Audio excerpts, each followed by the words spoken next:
देहरादून में सहस्त्र धारा में जैसी बादल फटा तो वहां के तबाही का मंजर सभी ने देखा। सोशल मीडिया पर लगातार कई तस्वीरें वायरल हो रही हैं। कई लोग ऐसे हैं जो इस तबाही में अपनी जान गंवा बैठे, तो कई लोग ऐसे हैं जो घायल हो गए। मेरठ के गुड्डू और कैफ दो भाई भी उस समय वहीं पर ही थे। कैफ तो अपनी जान गंवा बैठे, जैसे ही बादल फटा मलबा आया तेजी से और उस मलबे में कैफ फंस गए और वो खुद को नहीं बचा सके। लेकिन जो कैफ के चचेरे भाई गुड्डू उनके साथ में थे, वो वहां पर किसी तरीके से, अगर इसको कहा जाए, ऊपर वाले का शुक्र है कि गुड्डू बच निकले। इस समय गुड्डू मेरठ वापसी लौट आए हैं और आप देख सकते हैं घायल हालत में है। सर पर चोट है, हाथ पर चोट है, पैर पर चोट है और शरीर में कई जगह ऐसी हैं जो अंदरूनी चोटें हैं।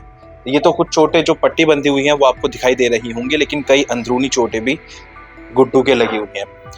कैसा वहां का मंजर था, किस तरीके से गुड्डू वहां से बच के निकले और वहां पे कितने लोग फंसे हुए थे, उस मंजर को बयां मैं कोशिश करूंगा गुड्डू आपसे जानने के लिए कि कैसा वो मंजर था जिस समय वो बादल फटा। आप कितने लोग वहां पर रुके हुए थे?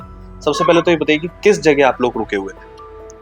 हम कोठाल गेट ग्रीन वैली में रुके हुए थे। ये किस जगह पड़ता है देहरादून में? ये DIT यूनिवर्सिटी के पास ही है, कोठाल गेट है सीमेंट। तो वहाँ पास में कोई नदी बहती है? जी हाँ, नदी बहती है पीछे। जिस बिल्डिंग में रह रहे उसके पीछे नदी बहती है। अब गुड्डू, मैं एक बार जो है उस मंजर को अगर आप याद करें तो कितने बजे की वो बात थी कि जब बादल फटने का आपको लगा और पानी एकदम तेजी से आपकी तरफ आया? कैसे आपने खुद का बचाव करा और कैसे आपने औरों को भी बचाने की कोशिश की? पानी मलबा बहुत ज़्यादा था और मेरे ऊपर मैंने जोर लगा कर मलबा हटाया तो नीचे सरक गया, मैं निकल गया। मैंने अपने भाई को ढूंढने की कोशिश की पर वो मलबे के नीचे ज़्यादा नीचे दबाव था, मुझे मिला नहीं वो, ना ही वो बोला। मुझे उसका पता नहीं चला किधर दब रहा।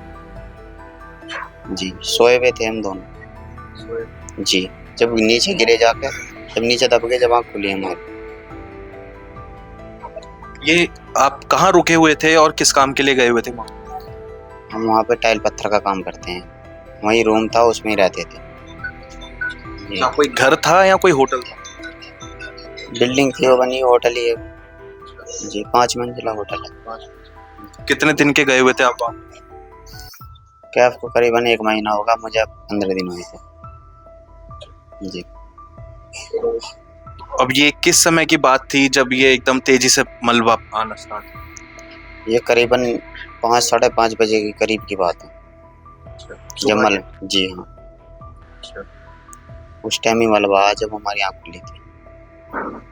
सभी सोए हुए थे? जी, सभी सोए हुए थे। जब हम नीचे दब गए, हमने निकलने के बाद में रोड मचाई तो वहाँ से सब भाग गए निकल के, जो पढ़ने वाले बच्चे वहाँ रहते थे।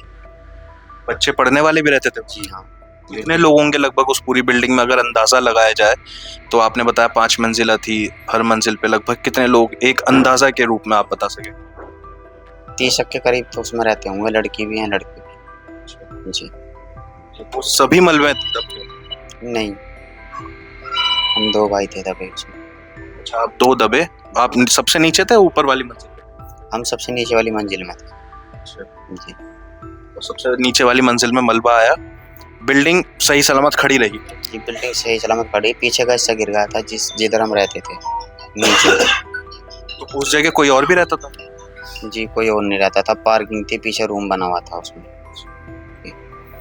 और मलबे में आपने देखा कुछ गाड़ियां भी बह के आई, कुछ और भी चीजें बह के आई, क्या नजर गई थी या फिर बस खुद को बचाने की जद्दोजहद? कोई पता नहीं चला, अंधेरा था, पानी बहुत तेजी पे था, आगे कुछ पता नहीं चला। सारी बिल्डिंगों की मट्टी और पुश्ते गिर रहे थे उस टाइम।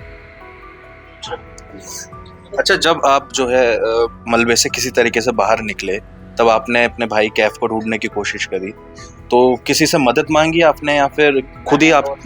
वो कोई नहीं आया, मैंने खूब ढूंढने की कोशिश की उसे, कोई नहीं आया। खूब रोल मचाई मैंने वहाँ पे, कोई मदद के लिए नहीं आया। कितने समय बाद फिर कैफ को निकाला गया? कैसे निकाला गया? कैफ को मेरा भाई रहता है एक और वहीं बड़ा हमसे, वो आया, उसे निकाला 10 बजे के करीब, वो ही कूदा है क्लास में। जी। कोई वहाँ पे टीम नहीं आई, NDRF SDRF की कोई मदद? उस टाइम तक कोई टीम नहीं आई थी। जिस टाइम हमने निकाल लिया था और उसे ऊपर को बिल्डिंग, दूसरी बिल्डिंग के सामने से ऊपर को उठा रहे थे, जब आई थी टीम। उस टाइम लोग कोई नहीं आता जिस टाइम हमने निकाला उसे। हमने खुद नहीं निकाला जी। भाई था हमारा, 2 लड़के और थे, उसे निकालने कोई नहीं आया। अच्छा, आप कितने समय बाद घर आने वाले थे वापसी? वापसी 10-5 दिन में वापसी आ जाते, काम खत्म करके। थोड़ा सा काम रह रहा था। जो जिस कंपनी ने आपको वहाँ पे काम दिया होगा या जिस ठेकेदार ने आपको काम दिया होगा, क्या उसने आपसे अभी तक पूछा कि कैसी हालत है या कैसे हो? उससे क्या कोई कांटेक्ट उसने करा अभी तक आपसे? हमसे कोई कांटेक्ट नहीं करा, ना ही हमसे पूछा, ना ही वो आए। वो आए बिल्कुल लास्ट में, जब हमने निकाल के ऊपर ले आए थे उसे, उस टाइम आए। उन्होंने मुझसे तो कुछ मेरे पास तक आए नहीं। आना चाहिए था। जी बिल्कुल आना चाहिए था। फोन भी करा था, उनके ही 2 साथ के बंदे आए थे, उन्होंने भी कुछ नहीं किया। मैंने उनको बोला कैफ दबा हुआ है इसमें, कुछ करो, पुलिस को बुलाओ, कैसे करो। उन्होंने कोई जवाब नहीं, वो कर रहे हैं बस, ये बोल दिया मुझसे, और आगे कुछ नहीं। अच्छा गुड्डू, आपके कहाँ कहाँ चोट लगी हुई है? कुछ तो हमें पट्टी लगी हुई भी दिख रही है, कोहनी में, हाथ में, सर में, और कहाँ कहाँ चोट है? मैं सर पे है, कमर पे है, कमर पत्थर गिरे थे, और टांग दबी हुई थी, ये सारी सूज इसमें है, घोटे में चोट नहीं, और बाकी ये पट्टी हो रही है, सर में टाके। आपके खुद के भी चोट लगी हुई थी, लेकिन फिर भी जो है आपने अपने दूसरे भाई की मदद से कैफ को निकालने की कोशिश की? जी मैंने बहुत कोशिश करी, मुझे मिला नहीं। निकला था मैं, रात वैसे थी, मैंने बहुत ढूंढने की कोशिश करी, मुझे नहीं मिला। जब मेरी टांग ज़्यादा सूज गई, फिर ये न मुड़ रही थी न चला जा रहा था, मैं जब वहाँ से निकल कर ऊपर आया हूँ। लेकिन बदकिस्मती से बचा नहीं पाए। जी हाँ। अब क्या किसी सरकार ने या फिर किसी ने भी कुछ संपर्क करने की कोशिश करी आपसे, उत्तराखंड की सरकार ने यहाँ पर? जी हमसे कोई संपर्क करने की कोशिश नहीं करी।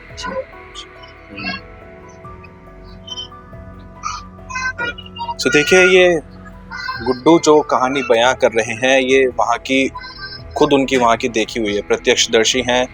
अगर मैं कहूँ तो पीड़ित हैं खुद, वहाँ पे मौजूद थे और सही सलामत हालांकि आ गए हैं। घायल हैं, चोटें लगी हुई हैं, लेकिन इनका जो भाई है कैफ, उसको नहीं बचा पाए। अभी उत्तराखंड सरकार की तरफ से भी कोई मदद नहीं मिली है, और ना ही जिस ठेकेदार के साथ में ये काम कर रहे थे उसने अभी तक किसी मदद का आश्वासन गुड्डू को दिया है। गुड्डू, मैं एक आखिरी सवाल करना चाहूँगा, क्या उम्मीद रखते हैं, क्या कुछ आश्वासन की किसी तरीके की उत्तराखंड सरकार से मांग करना चाहें या फिर ठेकेदार से कुछ मांग करना चाहें? सर हम क्या मांग करना चाहिए? कोई मांग नहीं, कुछ मुआवजे की मांग या क्या कर सकते हैं सर? तो वो संपर्क नहीं कर पाए मुझसे, बचा नहीं पाए उसको। देखिए, जो दुख है दिल में उसको बयां कर रहे हैं। भरा बहुत कुछ है दिल में, मगर एक भाई को खोने का जो गम है वो गुड्डू की आंखों में और पूरे परिवार की आंखों में देखा जा सकता है। अमर उजाला के लिए प्रत्युष शर्मा और अपने साथी देवेंद्र गुप्ता के साथ मेरठ। अगर आप ये वीडियो YouTube पर देख रहे हैं तो हमारे चैनल को सब्सक्राइब करें और बेल आइकन को दबाना ना भूलें। अगर आप Facebook पर ये वीडियो देख रहे हैं तो हमारे पेज को लाइक करें।